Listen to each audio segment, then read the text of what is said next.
Ah, the Soviet Union, that big, strong communist country with all its tanks and complicated rules, was about to do something shocking. It was about to fall apart, just like a cheap umbrella in a windstorm.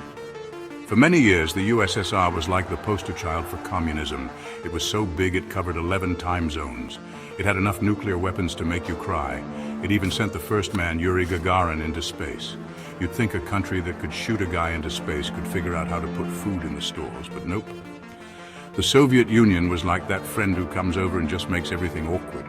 Everyone knew they were strong, but nobody really wanted to be their friend. Except for the other communist countries in the Warsaw Pact. They had to be friends. It was in the agreement. So how did this super strong country fall apart? Get ready, because it's a story about a bad economy, mistakes during the Cold War, and changes that worked about as well as trying to swim in a winter coat.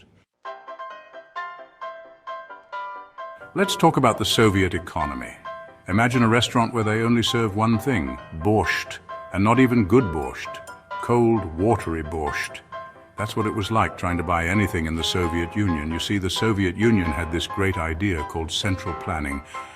The government decided what everyone would make, how much they'd make, and how much they'd sell it for. What could go wrong, right?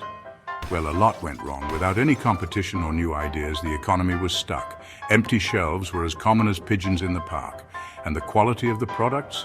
Let's just say you were lucky if your shoes lasted longer than a popsicle on a hot day. Chapter #1. The Soviets loved these things called 5-year plans. It was like a giant to-do list for the whole country. Build more steel, make more tractors, make tastier borscht. Okay, maybe not that last one. Chapter #2. But these plans were about as flexible as a brick wall. The result? The economy ran about as smoothly as a cow on roller skates. Meanwhile, over in America, capitalism was booming. The Soviets, determined to prove their way was better, got into a decades-long competition with the US.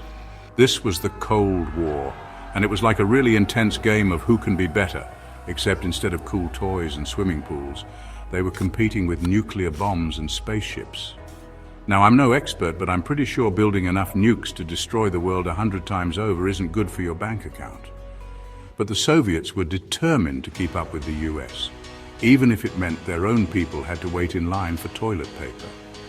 The arms race was a huge drain on the Soviet economy. It was like trying to run a marathon with a piano on your back. You might impress some people, but you're not going to win. By the 1980s, the Soviet Union was like a bear on roller skates, big, powerful, and headed for a big fall. Section 4. Gorby's Gamble, a little reform, a lot of chaos.